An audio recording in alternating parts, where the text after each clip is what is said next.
వందనాలు, మీకు స్తుతులు స్తోత్రాలు చెల్లిస్తూ ఉన్నాను. ఈ యొక్క గురువారం సాయంకాలం రోజున నీ పరిశుద్ధ సన్నిధానంలోనికి మీరు మమ్మల్ని తీసుకొని వచ్చి ఉండగా నీకు వందనాలు, మీకు స్తుతులు స్తోత్రాలు. అద్వితీయ సత్యదేవా నీకు వందనాలు, మార్పులేని దేవా నీకు స్తోత్రాలు, యుగ యుగములు ఏలుచున్నటువంటి దేవా నీకు స్తోత్రాలు. ప్రభువా దేవా, మా జీవితాలలో తండ్రి మనుషుల దగ్గర గడిపేటువంటి సమయం అది వ్యర్థముగా లేకపోతే బాధకరంగా తాత్కాలికమైన సంతోషాన్ని ఇవ్వవచ్చు, కానీ మీ సన్నిధిలో నిత్య సుఖములు కలవు అని బైబిల్లో వ్రాయబడింది. అలాంటి మీ సన్నిధి భాగ్యాన్ని మాకు అనుగ్రహించినటువంటి దేవా మీకు స్తోత్రాలు. తండ్రి, ఇది మీ సమయం ప్రభువా, మీరే మా ఒక్కొక్కరితో మాట్లాడండి, మీరే మా ఒక్కొక్కరితో మాట్లాడండి. అంధకార శక్తులను మీరు బంధించండి, అపవిత్రాత్మక్రియలన్నిటినీ మీరు లయపరచండి, అన్నిటినీ లయపరచండి.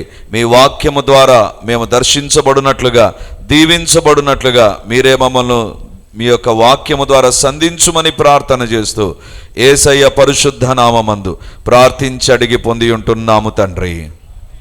ఆమేన్, ఆమేన్.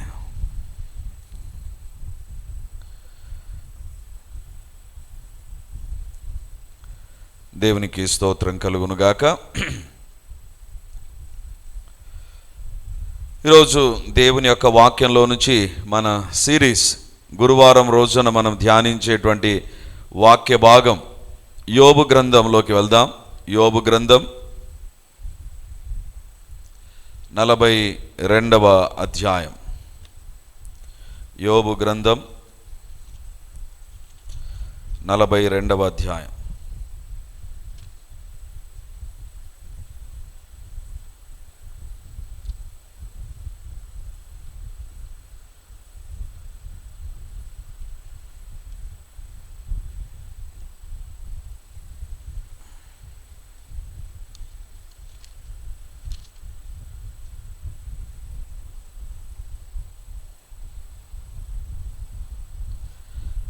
యోబు గ్రంథం 42వ అధ్యాయం 7-8 వచనాలు. యెహోవా యోబుతో ఆ మాటలు పలికిన తరువాత ఆయన తేమానీయుడైన ఎలీఫజుతో ఇలాగూ సెలవిచ్చెను. నా సేవకుడైన యోబు పలికినట్లు మీరు నన్ను గూర్చి యుక్తమైనది పలుకలేదు కనుక నా కోపము నీ మీదను నీ ఇద్దరి స్నేహితుల మీదను మండుచున్నది. కాబట్టి 7 ఎడ్లను 7 పొట్టేళ్లను మీరు తీసుకొని నా సేవకుడైన యోబు నొద్దకు పోయి మీ నిమిత్తము దహన బలి అర్పింపవలెను. అప్పుడు నా సేవకుడైన యోబు మీ నిమిత్తము ప్రార్థన చేయును. మీ అవివేకమును బట్టి మిమ్మును శిక్షింపక ఉండునట్లు నేను అతనిని మాత్రము అంగీకరించెదను. ఏలయనగా నా సేవకుడైన యోబు పలికినట్లు మీరు నన్ను గూర్చి యుక్తమైనది పలుకలేదు. యోబును గురించి దేవుడు యోబు స్నేహితులతో ఏమంటున్నాడంటే 7వ వచనంలో 2 సందర్భాల్లో 7వ వచనం 8వ వచనం అంటాడు కదా, 7వ వచనం మధ్యలో ఉంటాడు, మీరు నన్ను గూర్చి యుక్తమైనది పలుకలేదు. 8వ వచనం చివరిలో యోబు పలికినట్లు మీరు నన్ను గూర్చి యుక్తమైనది పలుకలేదు. దేవుని బిడ్డలారా, యోబు ఎలాంటి వాడు? ధనవంతుడు. యోబు ఎలాంటి వాడు? యథార్థవర్తనుడు. యోబు ఎలాంటి వాడు? నీతిమంతుడు. అంత మాత్రమే కాదు, కానీ యోబుని గురించి సాక్షాత్తు దేవుడు పలికినటువంటి మాట ఏంటంటే, యోబు దేవుని గురించి యుక్తమైన మాటలు పలికినటువంటి వ్యక్తి, యుక్తమైనటువంటి మాటలు పలికినటువంటి వ్యక్తి. దేవుని బిడ్డలారా, యోబు పలికినటువంటి యుక్తమైన మాటలు మనం ధ్యానం చేస్తూ ఉన్నాం.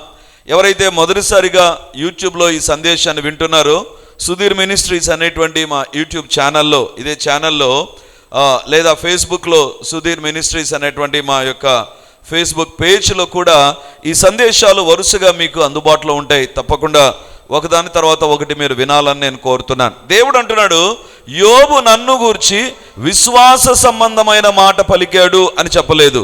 యోబును గురించి దేవుడు చెప్పినటువంటి మాట యుక్తమైన మాట పలికాడు. ఏంటి యుక్తమైన మాట అంటే? గత కొన్ని వారాలుగా మనము వింటూ వస్తున్నాం. దేవుని గురించినటువంటి సరి అయిన మాట, దేవునికి సంబంధించినటువంటి మాట.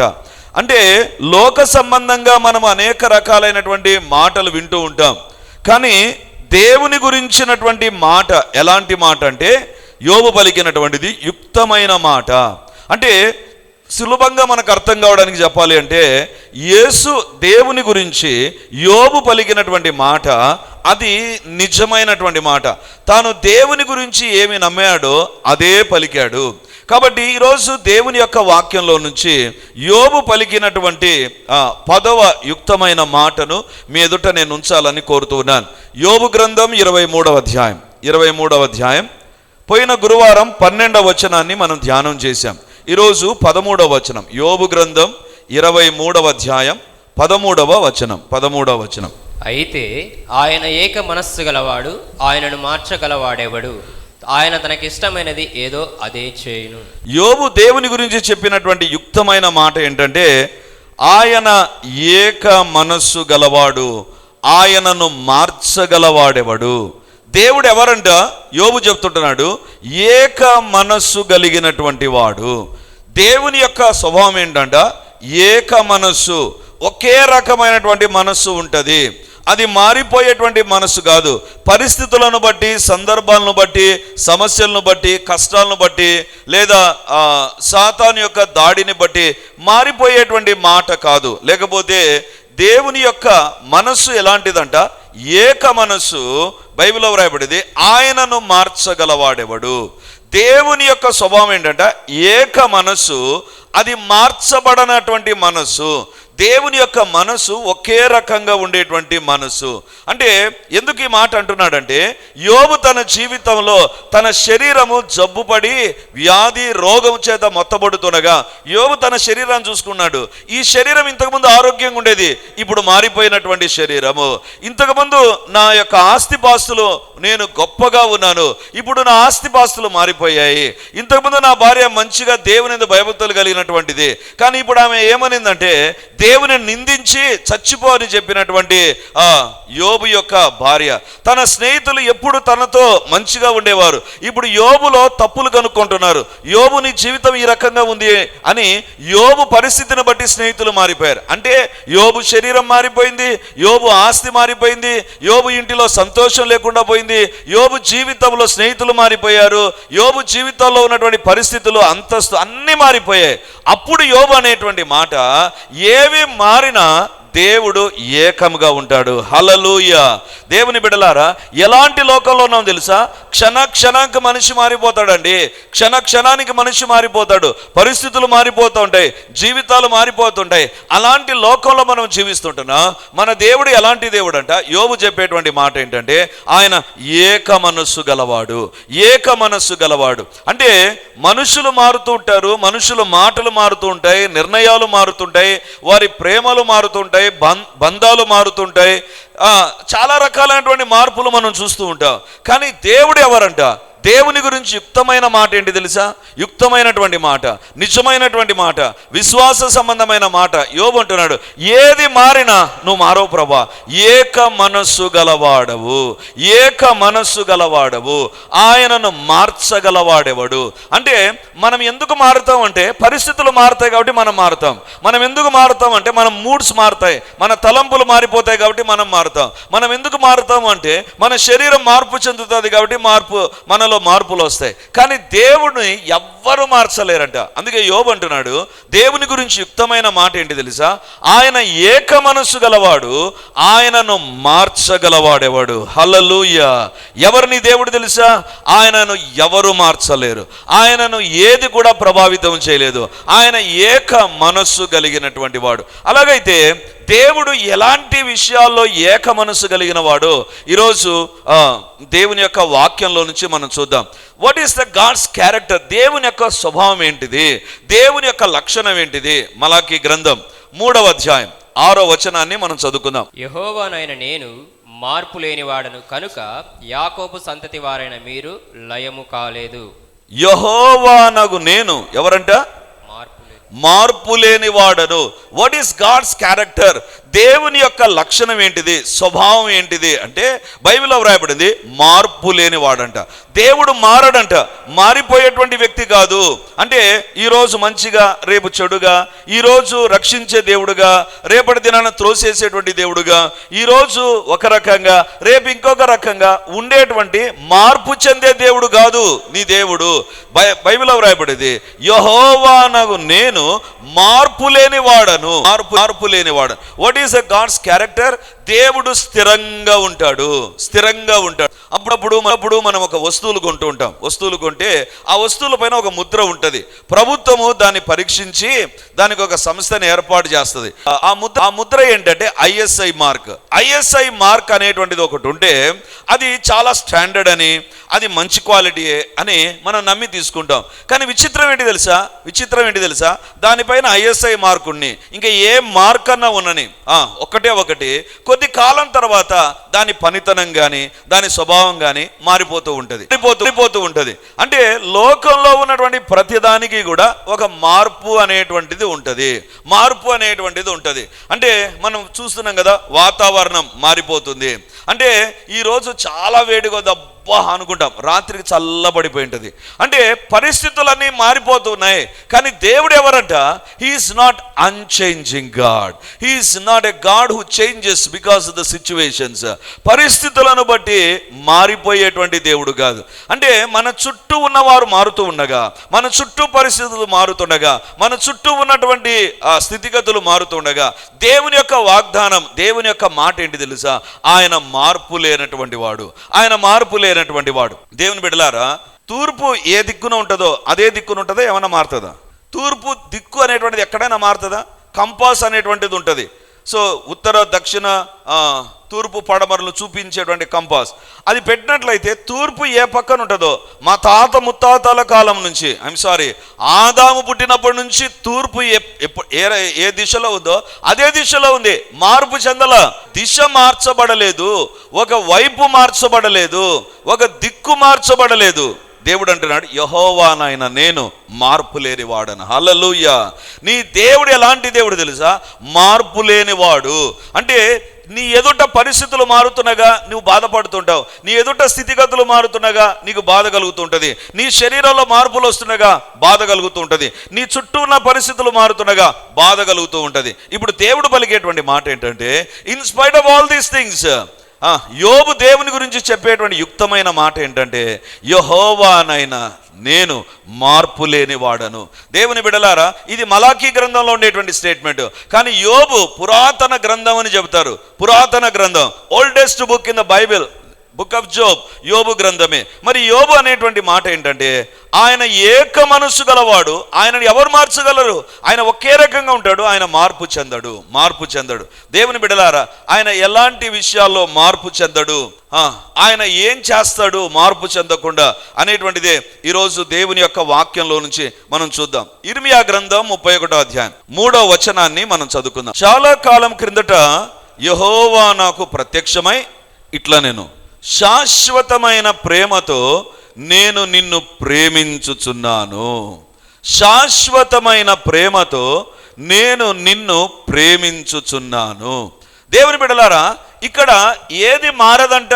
దేవుని యొక్క వాక్యంలో చెప్తుంది, శాశ్వతమైన ప్రేమ. దేవుని ప్రేమ ఎలాంటిదంట? శాశ్వత కాలం ఒకే రకంగా ఉండేటువంటి ప్రేమ. దేవునికి స్తోత్రం. నీ దేవుని యొక్క ప్రేమ మనుష్యుల ప్రేమ లాంటిది కాదు. మనుష్యుల ప్రేమ ఏ రకంగా ఉంటుందంటే, పరిస్థితులను బట్టి ప్రేమిస్తారు. బర్త్డే రోజు అందరు మనల్ని ప్రేమిస్తారు కదా, మ్యారేజ్ డే రోజు అందరు మనల్ని ప్రేమించి అబ్బో హ్యాపీ బర్త్డే, ఇంకా తర్వాత మనం కనబడినా కూడా పట్టించుకోరు. ఎందుకు తెలుసా?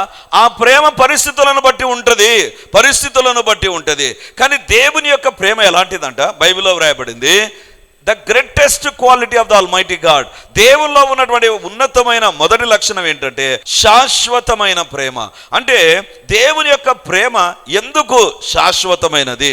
ఎలా శాశ్వతమైనది అంటే, ఆయన ఏక మనస్సు కలిగిన వాడు కదా, ఆయన మనస్సు ప్రేమ మనస్సు, ఆయన స్వభావం ప్రేమించేటువంటి దేవుడు. శాశ్వతమైన ప్రేమతో ఆయన మనల్ని ప్రేమించేటువంటి దేవుడు. దేవుని బిడలారా, దేవుని యొక్క ప్రేమ ఎలాంటిది తెలుసా?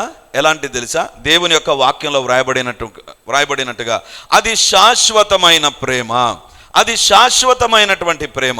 ఏంటి, ఎందుకు ఇది శాశ్వతమైన ప్రేమ అని చెప్పబడింది? శాశ్వతమైన ప్రేమ అని దేవుని ప్రేమను గురించి ఎందుకు చెప్పబడింది? పెళ్ళిళ్ళ ప్రమాణాల్లో ఒకటి చెప్తారు. భార్యాభర్తలు వాళ్ళు చాలా కలలతో పెళ్లి చేసుకుంటూ ఉంటారు. అప్పుడు పాస్టర్ గారు ఒక మాట అంటారు. ఏమంటారు తెలుసా? మరణము తప్ప ఏది నిన్ను నన్ను వేడి చేయకూడదు. అంటే భార్యాభర్తల ప్రేమ దేన్ని బట్టి వేరైపోతుంది తెలుసా, మారిపోతుంది తెలుసా? మరణాన్ని బట్టి, పరిస్థితులను బట్టి, వ్యక్తి యొక్క లక్షణాలను బట్టి మారిపోతూ ఉంటుంది. కానీ దేవుని యొక్క ప్రేమ ఎలాంటి ప్రేమ తెలుసా? బైబిల్లో వ్రాయబడింది శాశ్వతమైనటువంటి ప్రేమ. ఎందుకు అది శాశ్వతమైన ప్రేమ అంటే, ఒక ప్రేమించేటువంటి వ్యక్తి నేను నిన్ను ప్రేమించను అంటే దానికి ఏదో కారణం ఉంటుంది. దేవుడు అంటున్నాడు, నీ దగ్గర ప్రేమించకుండా ఉండడానికి చాలా కారణాలు ఉన్నాయి, అయినా శాశ్వతమైన ప్రేమతో నిన్ను ప్రేమిస్తున్నా. There are so many reasons to reject you. నిన్ను వద్దనడానికి, నువ్వు నాకు అక్కర్లేదు, నేను నిన్ను ప్రేమించను, నువ్వు వేస్ట్ క్యాండిడేట్వు అని మనల గురించి చెప్పడానికి చాలా కారణాలు ఉన్నాయి దేవుని దగ్గర. కానీ దేవుడు అంటాడు, నీ దగ్గర ఎన్ని కారణాలు ఉన్నప్పటికీ కూడా శాశ్వతమైన ప్రేమతో నేను నిన్ను ప్రేమిస్తున్నాను. హల్లెలూయా. దేవుని యొక్క ప్రేమ ఎలాంటిది తెలుసా? మార్పు చెందని ప్రేమ, మారనటువంటి ప్రేమ. అది ఏ మాత్రము మార్పు చెందని ప్రేమ. దేవుని బిడ్డలారా, ఎలాంటి ప్రేమ తెలుసా? దేవుని యొక్క ప్రేమ ఎలాంటి ప్రేమ తెలుసా? దేవుడు పేతురును చూసి అంటాడు, పేతురు నీ మీద నా సంఘాన్ని కడతాను. అంటే భవిష్యత్తు సంఘం అంతా కూడా ఎవరిపైన ఆధారపడి దేవుడు నిర్మించాలనుకున్నాడు తెలుసా? ఎవరి మీద కట్టాలనుకున్నాడు తెలుసా? పేతురు మీద కట్టాలనుకున్నాడు. పేతురును చూసి దేవుడు అంటాడు, పేతురు నీ పట్ల నా ప్రేమ ఎలాంటిది తెలుసా? ఇదిగో నీ మీద నా సంఘాన్ని కడతాను. చెప్పినటువంటి కొన్ని రోజులకే పేతురు ఏం చేస్తాడు తెలుసా?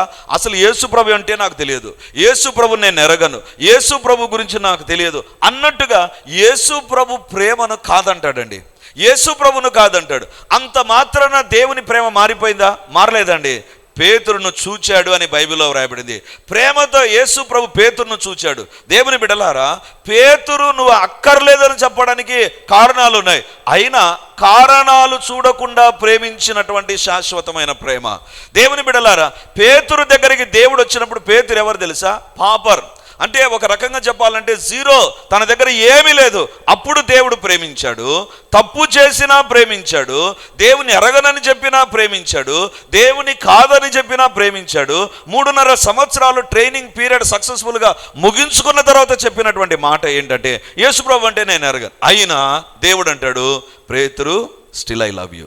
అందుకే యోహాను సువార్త 21వ అధ్యాయంలో పేతురు, వీరందరికంటే ఎక్కువగా నన్ను ప్రేమించుచున్నావా?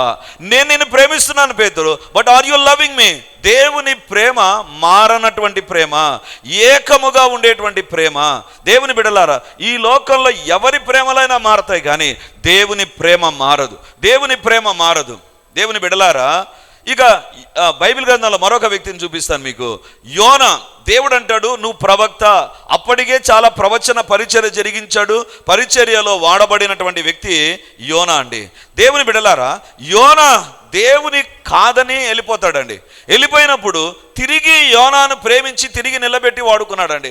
ఆ చేప కడుపులో ప్రార్థన చేసినప్పుడు దేవుడు ప్రేమించి యోనాను తిరిగి నిలబెట్టాడు. దేవా, నీ ప్రేమ మారుతుందా? దేవుడు అంటాడు, సముద్ర అగాధములలో చిక్కుకొని చేప కడుపులో ఉన్నటువంటి పేతురుని నేను ప్రేమించాను. అందుకే యేసు ప్రభు యొక్క ప్రేమ ఎలాంటిది అంటే, కొరింథీయులకు రాసిన మొదటి పత్రిక 13వ అధ్యాయం చూడాల్సిన పని లేదు, అక్కడ ప్రేమను గురించి వ్రాయబడింది. యేసు ప్రభుకున్నటువంటి ప్రేమ లక్షణాలు ఏంటో అక్కడ మనం చూస్తామండి. అది ఎలాంటి పరిస్థితుల్లో కూడా మారనటువంటి ప్రేమ. దేవుని బిడ్డలారా, నీ యొక్క నా యొక్క ప్రవర్తన దేవుని బాధ పెట్టవచ్చు. బాధ పెట్టినప్పటికీ బాధపడతాడేమో కానీ ప్రేమ మారదు, దేవుని ప్రేమ మారదు. పేతురు యేసు ప్రభుని ఎరగనని చెప్పినప్పుడు ఆ మాటలు దేవునికి వినబడి ఉంటాయి. ఖచ్చితంగా దేవుడు పేతురు యొక్క స్థితిగతుల్లో దగ్గర ఉనింటాడు ఆత్మస్వరూపిగా. కానీ పేతురు చెప్పినప్పుడు పేతురు దేవుని హృదయాన్ని బాధ పెట్టినా దేవుడు పేతురును బాధపడలేదు.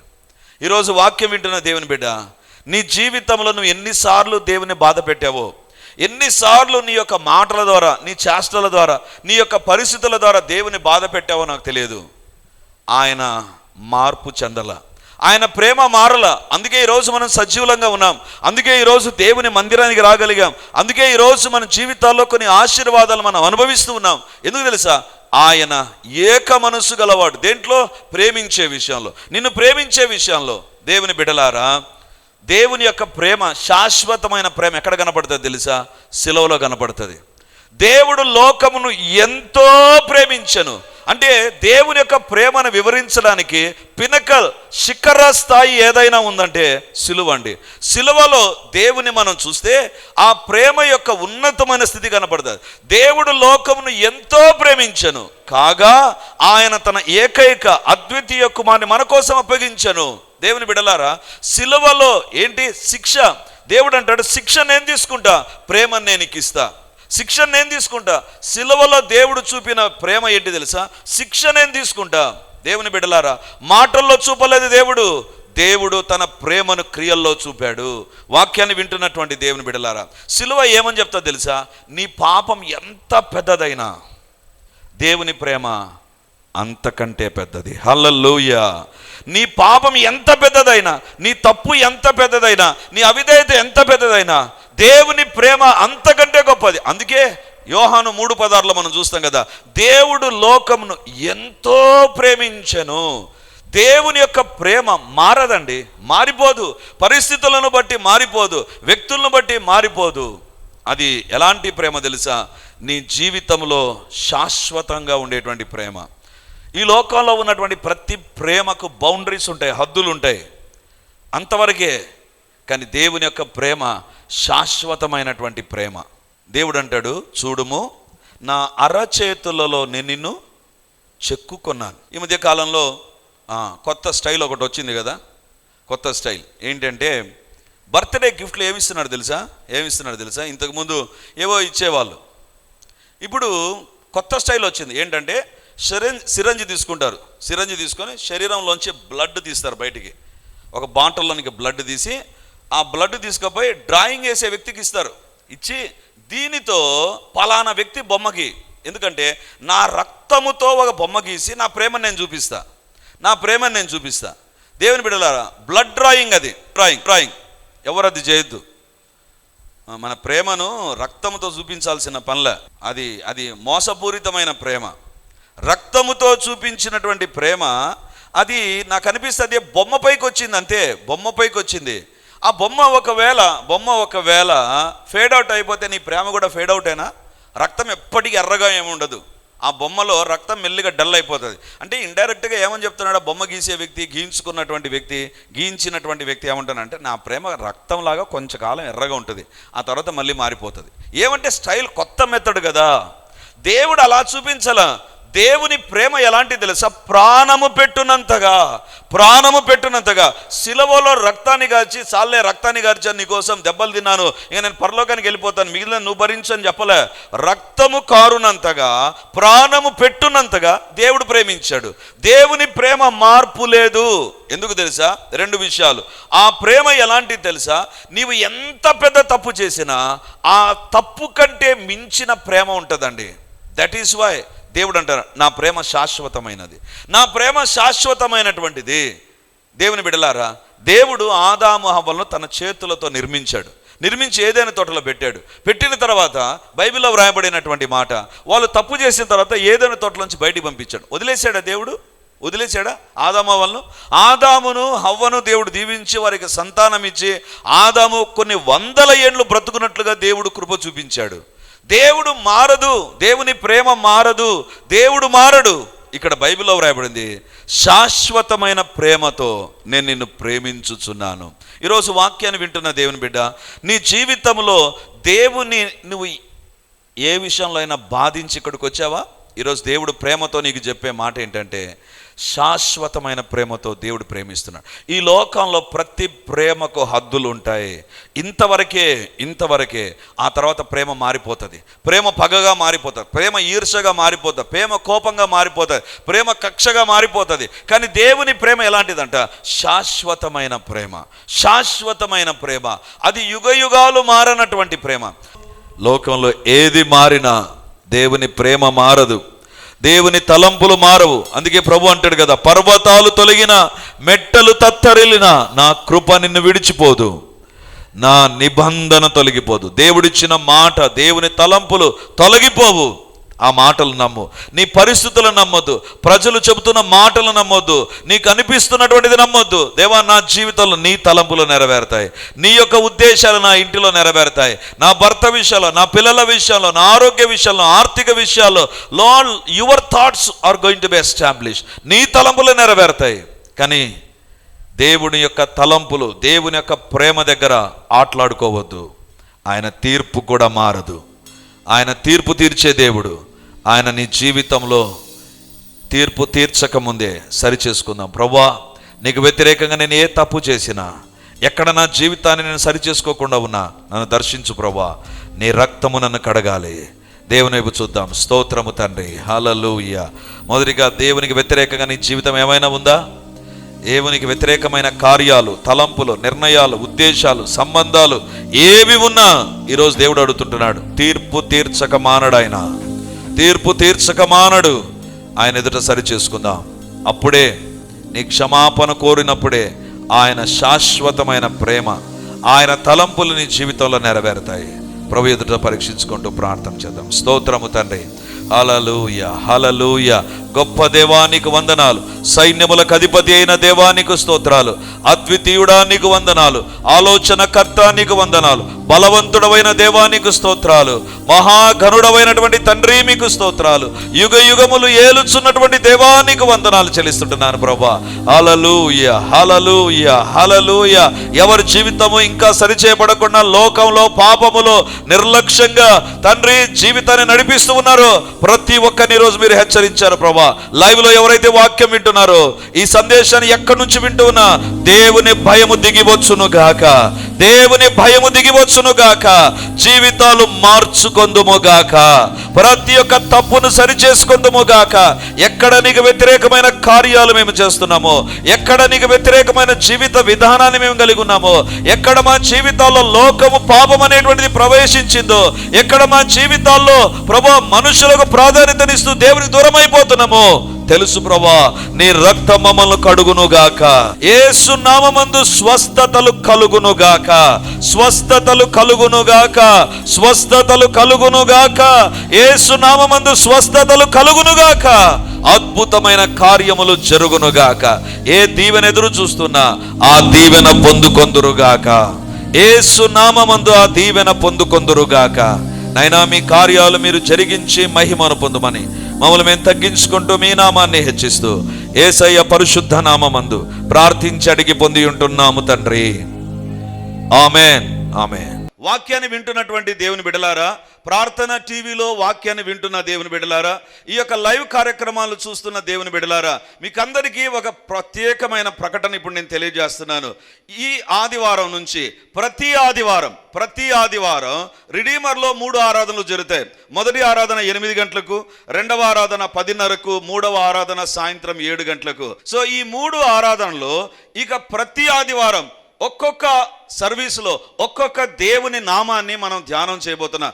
వేల కొలది దేవుని నామాలను గురించి మనము చూస్తాం బైబిల్లో. కాబట్టి దేవుని బిడలమైతే మనం ఎల్లప్పుడూ దేవుని నామాన్ని స్మరిస్తూ ఉండాలి, ఎల్లప్పుడూ దేవుని నామాన్ని స్మరిస్తూ ఉండాలి. సో కాబట్టి ఈ యొక్క వాక్యాన్ని ఆధారం చేసుకొని ప్రతి ఆదివారం 3 ఆరాధనలో దేవునికి సంబంధించిన వివిధ నామాలు, దైవ నామ ధ్యానాలు అనేటువంటిది మనం కలిగి ఉండబోతున్నాం.